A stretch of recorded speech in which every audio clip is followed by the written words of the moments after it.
जय हिंद फ्रेंड्स, मैं शिव आपका स्वागत करता हूं। फ्रेंड्स, इस वीडियो में हम लोग जो है भारत में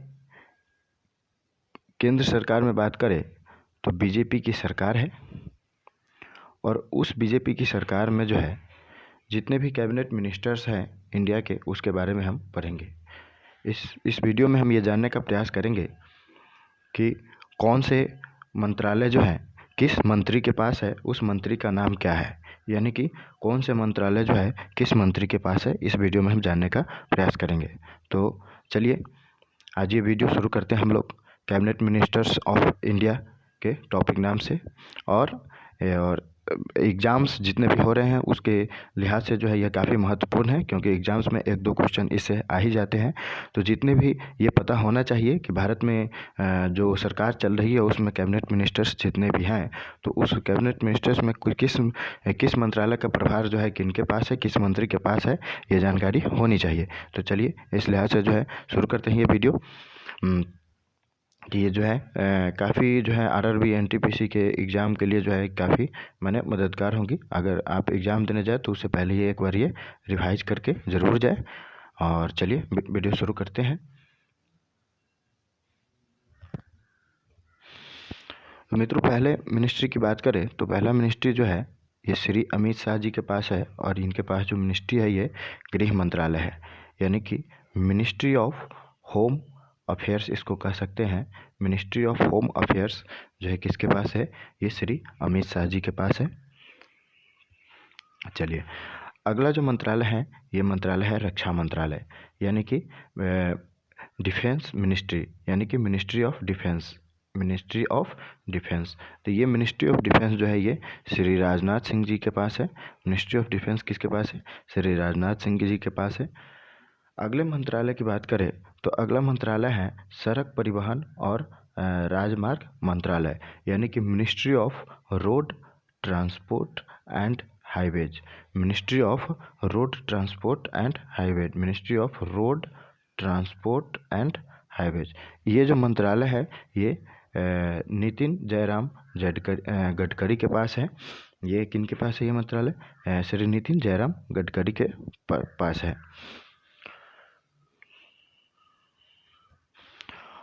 और मित्रों, नितिन जयराम गडकरी के पास जो है ministry of road transport and highways के अलावा, ministry of road transport and highways के अलावा जो है ministry of micro small and medium enterprises भी है। किनके पास है ये, नितिन जयराम गडकरी के पास। Ministry of micro small and medium enterprises, यानी कि जिसको हम MSME कहते हैं, तो ये जो है नितिन जयराम गडकरी के पास है। अगले मंत्रालय की बात करें तो अगला मंत्रालय जो है रसायन और उर्वरक मंत्रालय है। रसायन और उर्वरक मंत्रालय, यानी कि ministry of chemical and fertiliser. Ministry of chemical and fertiliser, ये जो मंत्रालय है ये जो है श्री DV सदानंद गौड़ा जी के पास है। किनके पास है, श्री DV सदानंद गौड़ा जी के पास है। की बात करें मित्रों तो ये फाइनेंस मिनिस्ट्री है, यानी मिनिस्ट्री ऑफ फिनांस। और एक और मिनिस्ट्री है इनके पास कॉरपोरेट मामले का मंत्रालय, यानी कि मिनिस्ट्री ऑफ कॉरपोरेट अफेयर्स। ये दोनों मंत्रालय जो है श्रीमती निर्मला सीतारमन जी के पास है। मिनिस्ट्री ऑफ फिनांस और मिनिस्ट्री ऑफ कॉरपोरेट अफेयर्स, यानी कि कॉरपोरेट मामले का मंत्रालय, ये जो है श्रीमती निर्मला सीतारमन जी के पास है। चलिए अगले मंत्रालय की ओर। अगला मंत्रालय है कृषि और किसान कल्याण मंत्रालय। कृषि और किसान कल्याण मंत्रालय, यानी ministry of agriculture and farmer welfare. Ministry of agriculture यानी कृषि एंड फार्मर वेलफेयर, यानी कि कृषि कल्याण मंत्रालय। और ग्रामीण विकास मंत्रालय, यानी कि ministry of rural development and Panchayati Raj मंत्रालय, यानी कि मिनिस्ट्री ऑफ पंचायती राज। और खाद्य प्रसंस्करण उद्योग मंत्रालय, यानी कि food ministry of food processing industries. Ministry of food processing industry. तो ये जो है चार मंत्रालय ये जो है नरेंद्र सिंह तोमर जी के पास है। चार मंत्रालय जो है ये नरेंद्र सिंह तोमर जी के पास है। कौन कौन से मंत्रालय है, कृषि और किसान कल्याण मंत्रालय, यानी कि ministry of agriculture and farmer welfare, ministry of rural development, ministry of Panchayati Raj और ministry of food processing industry. ठीक है मित्रों, चलते हैं अगले मंत्रालय की तरफ। और अगला मंत्रालय जो है यह है ministry of law and justice, ministry of law and justice और ministry of communication and ministry of electronics and information technology में। तो ये जो 3 मंत्रालय हैं ये श्री रविशंकर प्रसाद जी के पास है। तो श्री रविशंकर प्रसाद जी के पास कौन से मंत्रालय हैं? Ministry of law and justice, ministry of communication and ministry of electronics and सूचना प्रौद्योगिकी मंत्रालय। अगले मंत्रालय की बात करें मित्रों तो अगला मंत्रालय है सामाजिक न्याय और अधिकारिता मंत्रालय, यानी कि ministry of social justice and empowerment, social justice and empowerment. इनके जो इस मंत्रालय का जो प्रभार जिनके पास है उनका नाम है श्री थावरचंद गहलोत। श्री थावरचंद गहलोत जी के पास जो है ministry of social justice and empowerment मंत्रालय है। अगले मंत्रालय की बात करें तो अगले मंत्रालय का नाम है मिनिस्ट्री ऑफ एक्सटर्नल अफेयर्स, यानी कि विदेश मंत्रालय।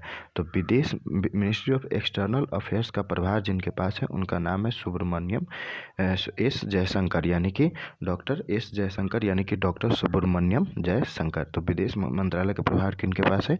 डॉक्टर एस जयशंकर के पास।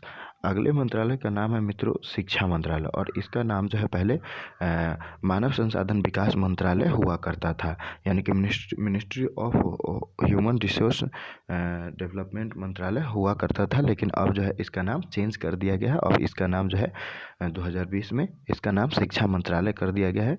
और शिक्षा मंत्रालय इनका जिनके पास प्रभार है उनका नाम है श्री रमेश पोखरियाल निशंक। रमेश पोखरियाल निशंक जी के पास जो है शिक्षा मंत्रालय का, यानी कि मिनिस्ट्री ऑफ एजुकेशन का जो है प्रभार है। अगले मंत्रालय की बात करें तो अगला मंत्रालय है जनजातीय मामलों का मंत्रालय। और जनजातीय मामलों का मंत्रालय यानी कि इसका मतलब हुआ ये इस ministry of tribal affairs, ministry of tribal affairs. तो इस मामले के मंत्रालय का जिनके पास प्रभार है उनका नाम है अर्जुन मुंडा। अर्जुन मुंडा जी जो है ये जनजातीय मामलों के मंत्रालय के प्रभार के रूप में मंत्री हैं, यानी कि जनजातीय मामलों के मंत्री कौन है? श्री अर्जुन मुंडा जी हैं। अगला मंत्रालय की बात करें तो महिला और बाल विकास मंत्रालय, यानी कि ministry of women and child development and ministry of textiles, यानी कि कपड़ा मंत्रालय।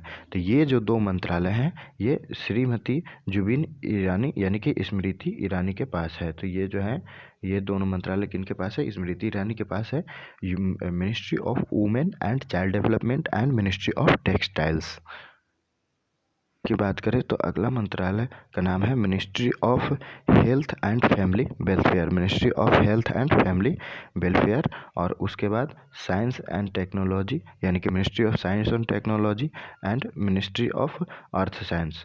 ये 3 मंत्रालय जो है ये डॉक्टर हर्षवर्धन के पास है, जो कि चांदनी चौक से जो है सांसद है, और दिल्ली के चांदनी चौक से सांसद है। और ये डॉक्टर हर्षवर्धन के पास 3 मंत्रालय है, स्वास्थ्य और परिवार कल्याण मंत्रालय, विज्ञान और प्रौद्योगिकी मंत्रालय और पृथ्वी विज्ञान मंत्रालय।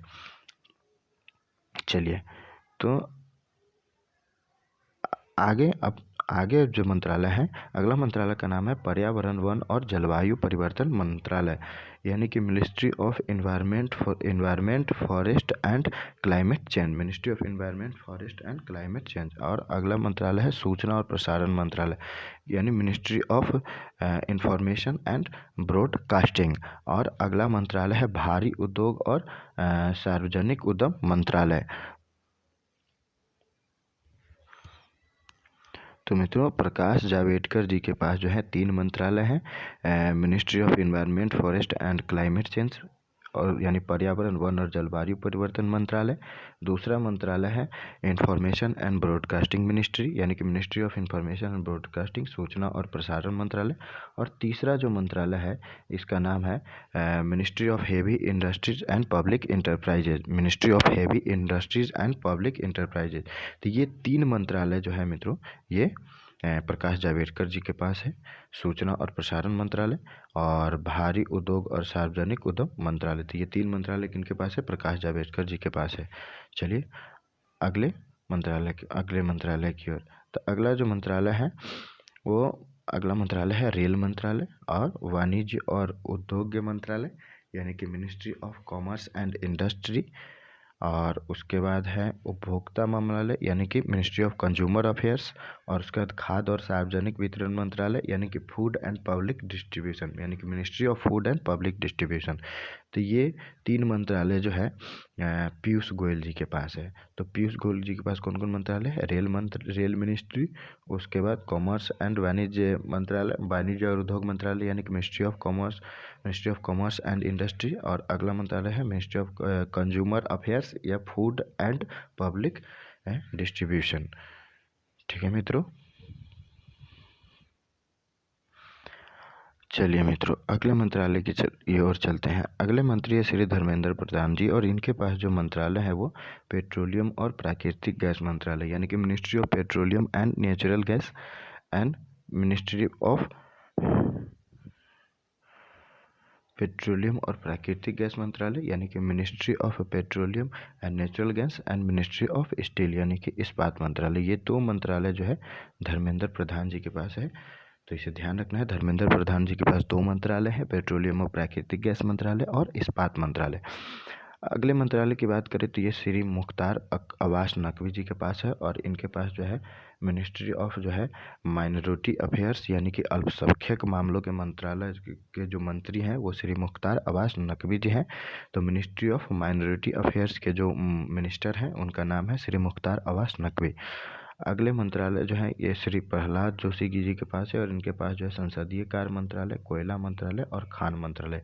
ये 3 मंत्रालय जो हैं ये श्री प्रहलाद जोशी जी के पास हैं। तो श्री प्रहलाद जोशी जी के पास कोयला मंत्रालय, यानी कि ministry of coal, ministry of mines and ministry of parliamentary affairs, ये जो है श्री प्रहलाद जोशी जी के पास है।